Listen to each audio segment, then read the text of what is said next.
na maumivu ya ndoa ngumu.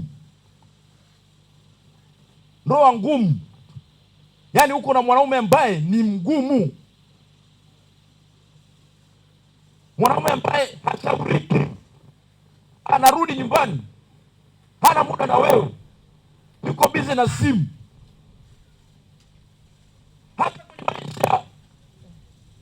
Hata kwenye maisha yale maisha ya upendo, mume anakuja, yaani anapokuchukua ni kama tu anakudaka tu, dakika 2 umesharudi. Yaani unajiuliza, hivi nilikuwa wapi? Hivi mnanielewa hapo hiyo lugha vizuri? Yaani unanyakuliwa huko jikoni, hata hakuna maneno ya kubembeleza na kuleta ile harmony, wala uandaliwi, unanyakuliwa tu, dakika 2 unarudi. Hivi nimetoka wapi? Ujielewe. Kuna kina mama wako hivyo, wana maumivu. Mtu anakuja, baba anasema, baba paroko, baba paroko, baba mimi nateseka, nakaa na ng'ombe baba. Huyu sio mwanaume. Baba ananitesa, hana muda na mimi, akirudi yuko busy na simu yake, haongei na mimi, mipango yote anapanga mwenyewe.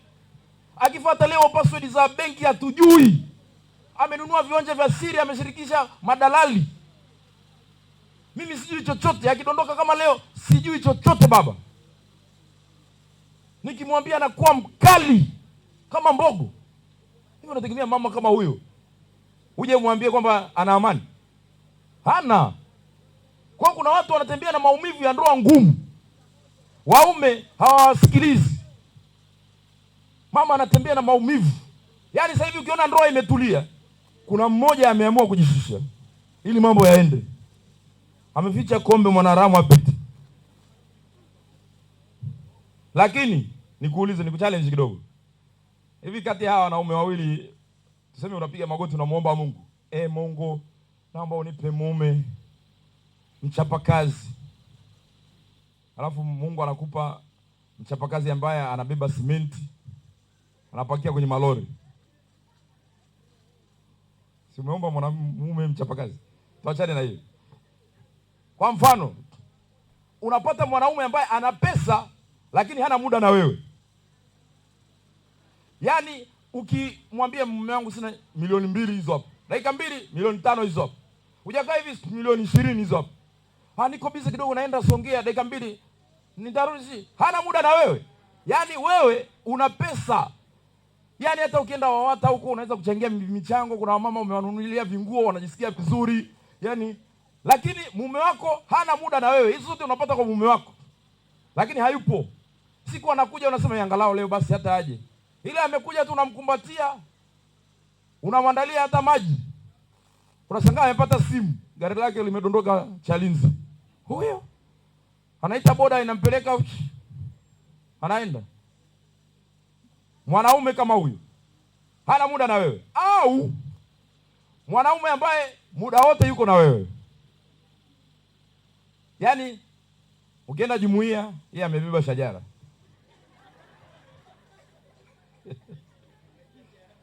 Wakati unapika yeye anapangusa vyombo.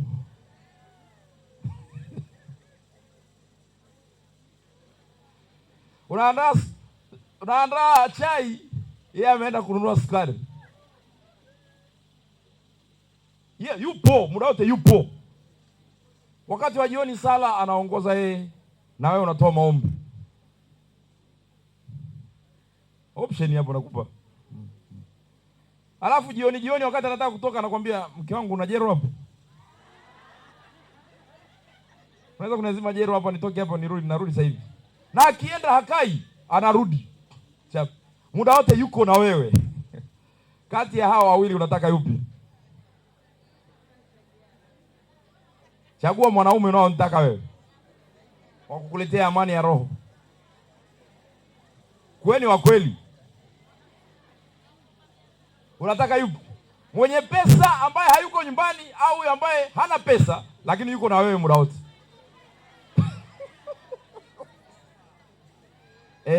mwema, umesikia mwenyewe.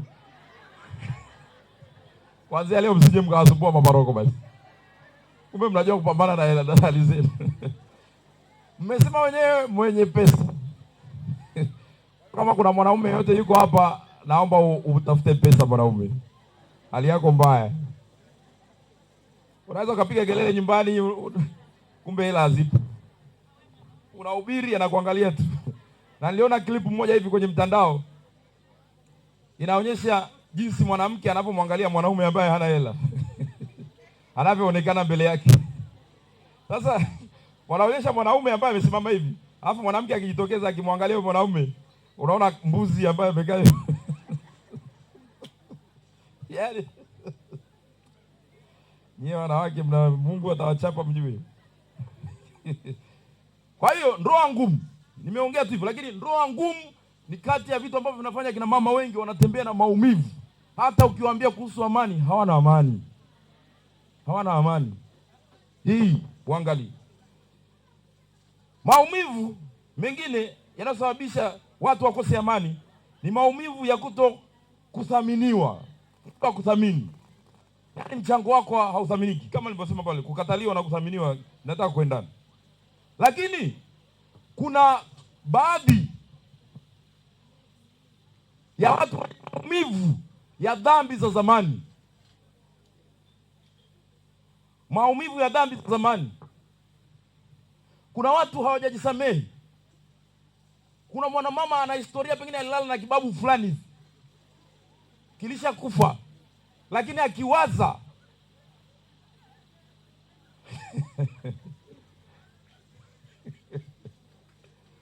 anakumbuka, Mungu, hivi ni nini, ni shida gani nilifanya mpaka nikaenda kwa yule babu? Yaani unatembea nalo unasema, yaani ningejua. Lipo unatembea nalo maumivu ya dhambi za zamani. Alafu pengine kuna mtu ulimwacha ghafla. Ulianza naye chuo, akawa anakulipia paka sijui nini, chipsi umekula chipsi zake nyingi sana. Amekusaidia vitu paka amekununulia vitu. Ghafla akaja akatokea mtu mwenye pesa kidogo akakubeba na akakuoa. Ukamjibu vibaya huyu jamaa. Akabaki na maumivu. Ndio maana nawaambieni, kabla mjaingia kwenye ndoa, kama kuna watu uliwaumiza, omba msamaha, kwa sababu laana ya maumivu ya mioyo ya watu watakustaki kwa Mungu tu. Watu wanasali, sala zao zitagonga kwenye moyo wa Mungu. Huyu Mungu, niangalia huyu dada nilivyomtesekea, nilivyohangaika naye, nimemtambulisha paka kwetu, leo hii ameniambia eti hajisikii. Kijana watu wanaumwa mpaka anapata na ugonjwa wa kutetemeka, hakuweza kupokea. Unamwacha hivyo, alafu unategemea wewe uingie kwenye ndoa yako ukazae na watoto, ukae kwa amani na watoto wawe na akili na hali ikae shwari.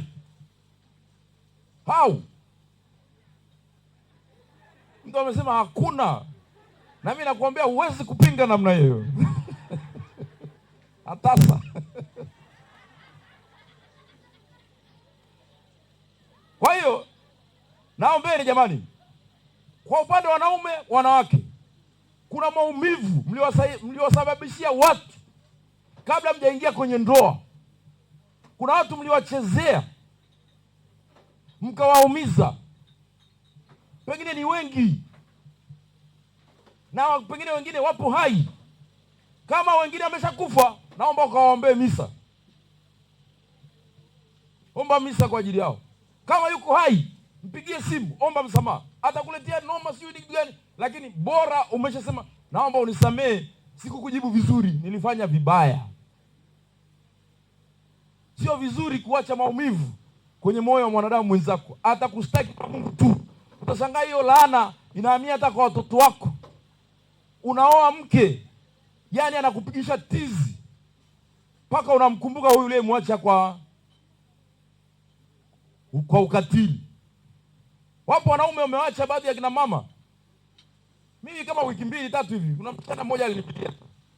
Ananiambia, baba, yani nasikia kufa. Hebu nishauri. Nilikuwa na mchumba wangu, yani tunapendana baba, tumeshatambulishana. Sasa cha ajabu akamtumia dada mwingine akampa namba yangu eti aniambie niachane naye. Yaani baba anajisikia kufa. Nimesafiri kutoka Dodoma kuja kumuona Dar es Salaam. Yaani nampigia simu hata hapokei. Hebu niambie mtu kama huyu akienda kupiga magoti mbele ya Ekaristi akasali, wewe baba unabaki salama? Sindani. Kwa hiyo maumivu, msiache maumivu kwenye mioyo ya watu, kwa sababu hilo jambo hata wewe mwenyewe litakupa amani. Haya, maumivu ya dhambi za zamani. Jamani, kila mtu anajua historia ya maisha yake.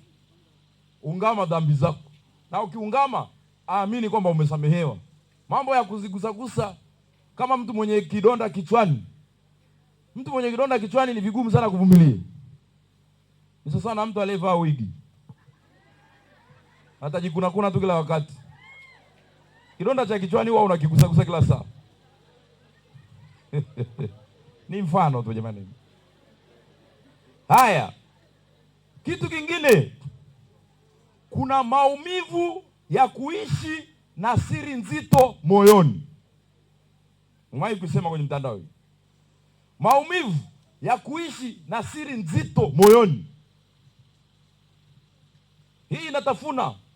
Kuna jambo fulani unalijua kabisa. Unaona mtu anateseka, lakini wewe unajua kabisa mimi najua. Lakini nimehifadhi siri. Siri. Uko naye. Itakutafuna tu. Kwa hiyo hata wale ambao wanafanya kazi kwenye vitengo vya siri, vya kuficha siri, msifikiri kwamba ni baraka sana. Kwa sababu utakutana na likituko, ni surprise. Utashangaa. Yaani utashangaa. Ajali inapangwa, tuashumu. Watu wanapanga ajali. Na wewe unakuwa involved. Kwamba tunataka tumuue huyu, tumpangie ajali. Tutatumia lori fulani. Mtu anakufa kwenye ajali. Alafu matangazo, amepata ajali. Wewe mwenyewe unajua kabisa ilipangwa. Asiri uko nayo. Serious. Uko nayo. Wewe unabakije salama? Unabakije? Alafu mbaya zaidi, na wewe wale mliomuua mnaenda tena kwenye mazishi. Pole.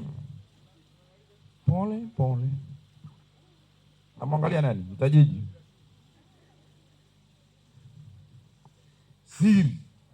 Siri za moyoni zimewatafuna watu nzito. Kwa hiyo ndugu zangu, maumivu ya ndani yanaweza kusababishwa na vitu kama hivyo. Kwa hiyo wewe kama mama ambaye unajisikia kwamba una maumivu kama hayo ya ndani, maumivu ya kuishi pengine na mume asiyejali, asiyeheshimu, anayekudharau hata kukutesa, kwa katika ndoa yenye ukimya mzito, hamzungumzi, hamcheki, hamshirikishani chochote, watoto wasio kusikiliza, wanakudharau, wanakuumiza kwa maneno, migogoro ya urithi, ndugu wanaogombana, mama anabaki katikati akiumia kimya.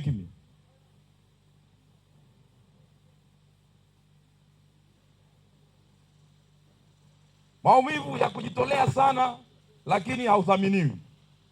Kwa mfano unaweza kuwa unajitoa kanisani, una deki, unaleta maua, alafu hakuna mtu, watu wanaishia kukusengenya.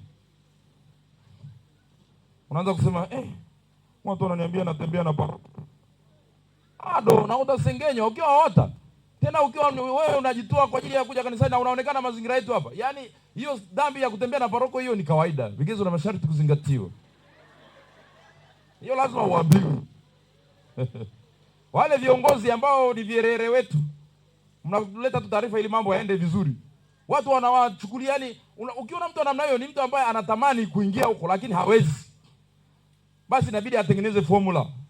na formula yenyewe inakuwa mbovu sasa, na kusengenya uongo tu.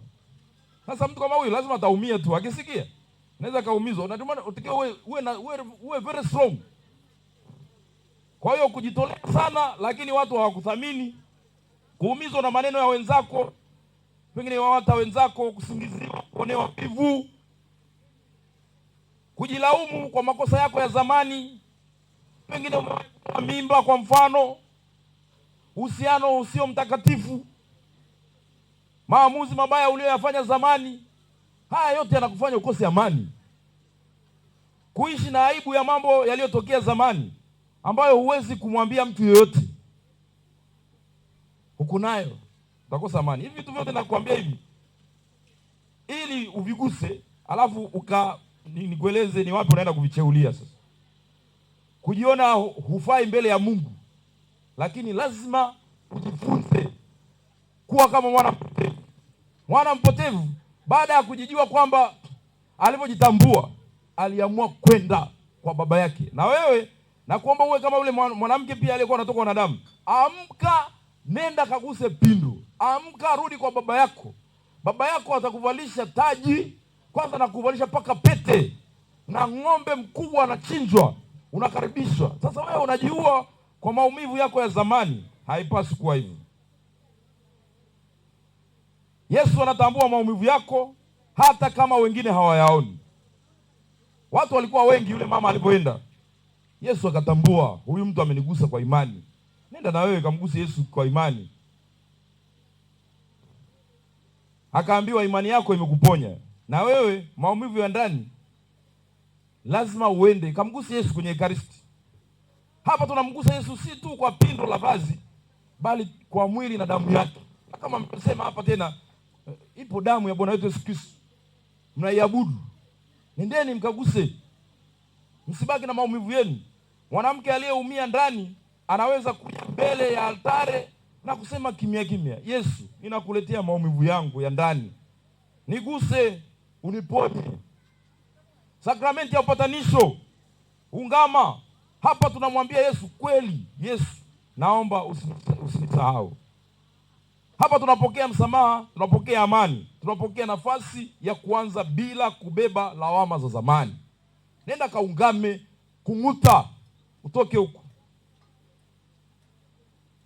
Jinsi mwanamke anaweza kukabiliana na maumivu ya ndani leo hii. Kwanza kujitambua na kujikubali. Kubali. Usijifanye kwamba hujaumia. Kuna mtu anaweza kukuumiza, usijifanye. Kubali kwamba umeumia. Nimeumia. Kiri moyoni, ndiyo nimeumia, nimevunjika, nimechoka. Kukubali maumivu si udhaifu, ni hatua ya kwanza ya kupona. Usiweke resistance, nimekosea, nataka nianze tena. Hiyo ni kitu kizuri. Kubali. Na ukishakubali, yapeleke kwa Yesu kwa uaminifu. Jua Yesu anajua kila kitu. Acha kwenda kupretend mbele ya Yesu. Ukienda kuungama, ungama vizuri. Acha kujisifia kwenye kiti cha maungamo. Baba, ninasikia tu maumivu kidogo kwa mbali.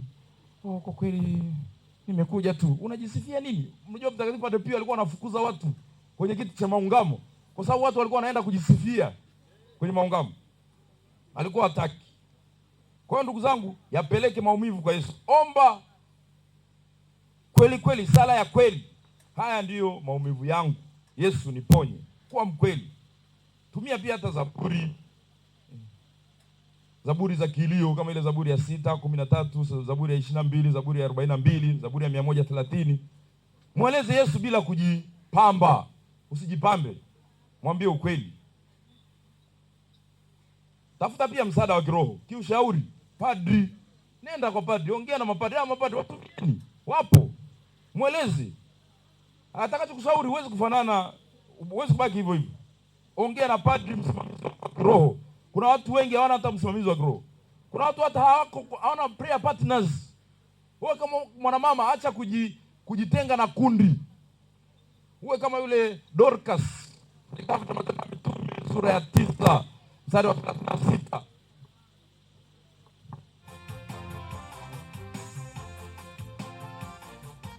Namalizia. Nabadilishiwa betri hapa kidogo.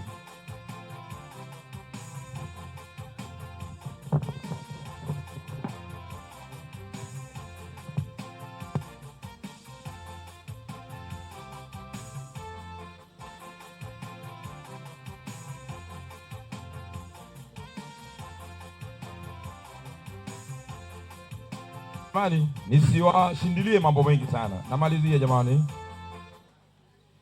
Mwanamke aliyepona ambaye ameshakutana na Yesu akapona, anakuwa chombo cha faraja kwa wengine. Utawabeba wengine pia wakiwa kwenye maumivu, utawaelezea njia uliotumia ukatoka huko. Aliyeumia na kuponywa anaweza kuwa mfariji wa walioumizwa, anakuwa shahidi wa huruma ya Mungu. Anaweza kusema, anaweza kuwa mama wa kiroho wa mtu mwingine. Kwa hiyo usikubali kukaa na maumivu, nenda kaguse pindo la Yesu ili wewe uweze kupona. Mwanamke mwenye amani lazima awe na uso kama wa Yesu, uso wa huruma, ambao mwanamke alienda kumgusa Yesu katika huruma ni Veronika. Kwa hiyo wakati unasema hii salamu yenu, mwanamke mwenye amani ni mjenzi wa jamii, tambua kwamba unatakiwa uige tabia kama za kina Veronika, za kwenda kugusa uso wa Yesu kwa amani. Mwanamke mwenye amani hujua kugusa majeraha ya wengine na kuyaponya. Mwanamke mwenye amani atafanya utume wake bila kuwa na wasiwasi. Mwanamke mwenye amani ataweza kuvumilia hata changamoto zinapokuja. Na mwisho kabisa, kusoma hapa nimalizie hichi kitu nisiache kukisema. Mama ulioko hapa, kuna mwanafalsafa anaitwa Aristotle. Mwanafalsafa huyu ancient philosopher, ni wa zamani. Yeye alisema mwanadamu anapaswa ajifunze elimu za namna mbili.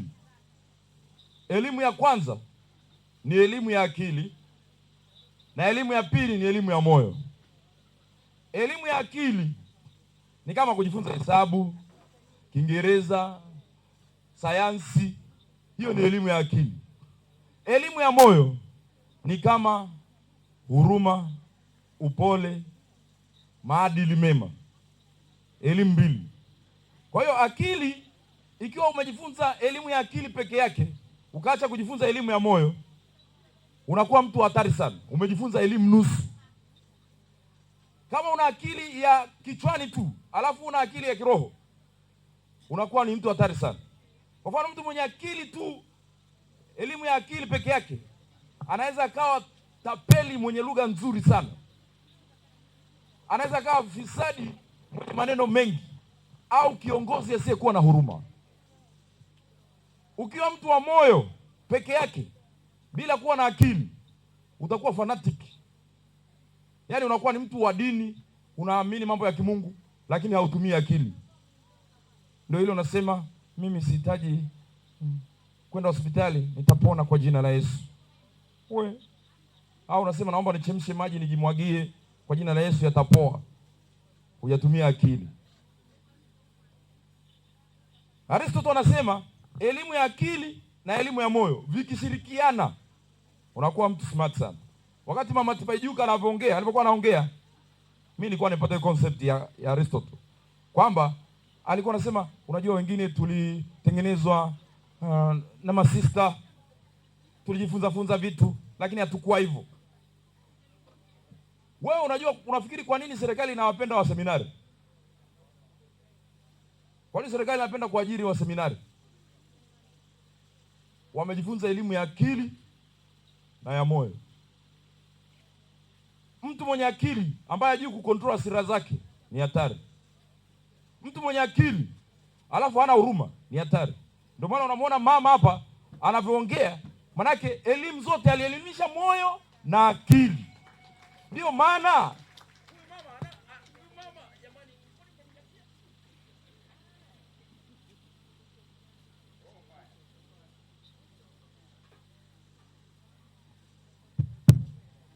nasema, ndio maana huyu mama huwa anakufuatilia kwenye mtandao. Kuna watu ambao hawaongeagi ukweli, wanapamba watu.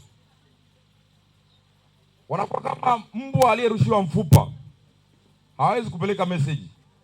Lakini mimi nahisi haya malezi yako ya kupata elimu ya moyo na akili ndio inakufanya unakuwa true to yourself.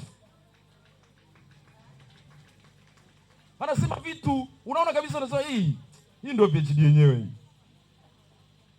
Anasema hii na hii hamna, hii haiko hivyo. Lakini unaona watu wengine yani wana akili, yani wana yani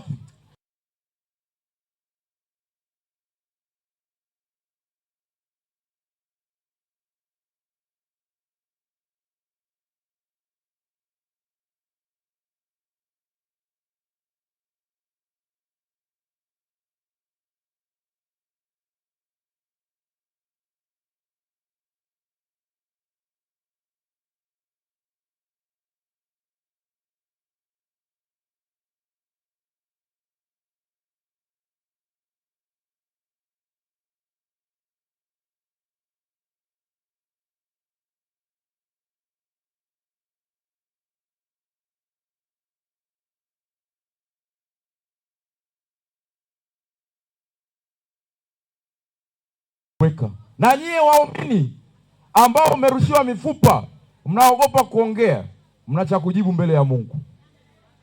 Kama nimesema vibaya, toa ushahidi wa neno baya. Lakini leo tunasherekea. Jamani, mmedamshi ndugu zangu.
Unaweza kuvaa blouse na suruale ni sawa, ukavaa sketi na blouse ni sawa, lakini namba 6 asivae dera,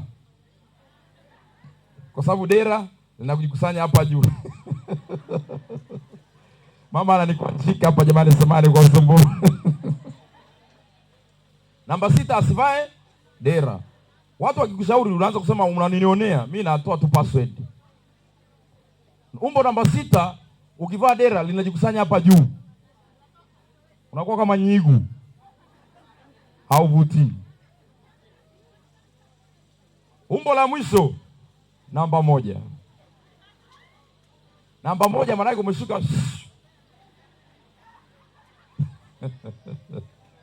Namba 1 namba 1 ni marufuku kuvaa dera kwa kweli. Haitaki, kwa sababu dera unakuwa kama huko ndani unapita huko katikati hivi.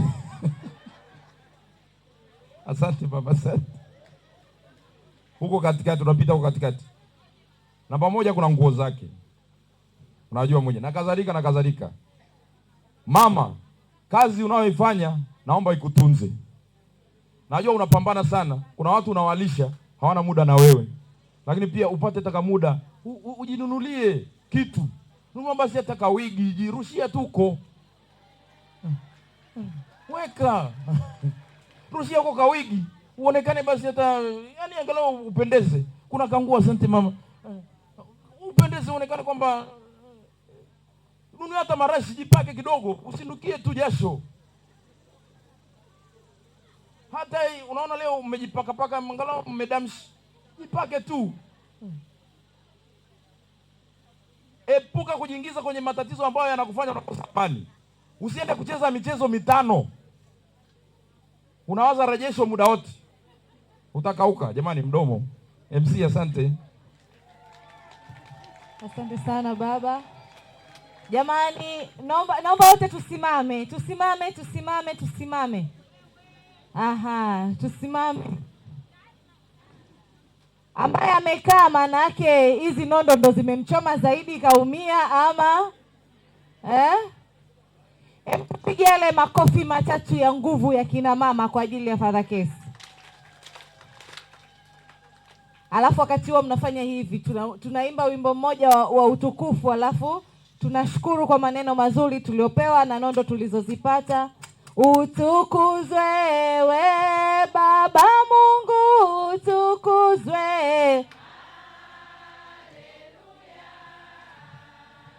Haleluya. Utukuzwe we Baba Mungu, utukuzwe. Haleluya.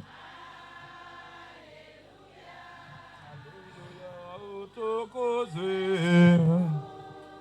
Tuku Baba Muumba ulimwengu. Haleluya. Utukuzwe, utukuzwe.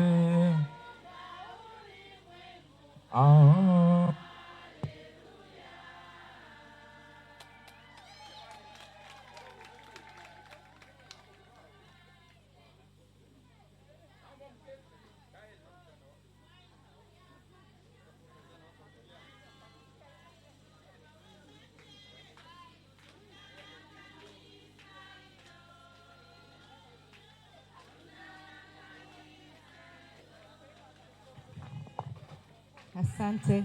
Naomba tumsikilize Father. Jamani, nashukuruni. Wazee wanasema mbwa anayetembea huwa anaokota mfupa. Na mimi nimetoka zangu Msimbazi, nimekuja huku tayari nimeshaokota mfupa. Wale wote ambao mmenipa mfupa, najua si kwa ajili ya kufunga mdomo, ni kwa ajili ya kuweka petroli, maisha yaendelee kama kawaida. Asanteni kwa kunivumilia. Nina mdomo sana jamani. Kama umekereka utajiju, kama umefurahia basi endelea na maisha. Kila laheri. Asanteni kwa kuniamini, kwa kunialika siku ya leo. Asante sana. Asante sana Father Case, tunakushukuru sana. Mifupa haijaisha, endelea kumuongezea. Ngoja tumuongezee mafuta zaidi. Aha. Haleluya.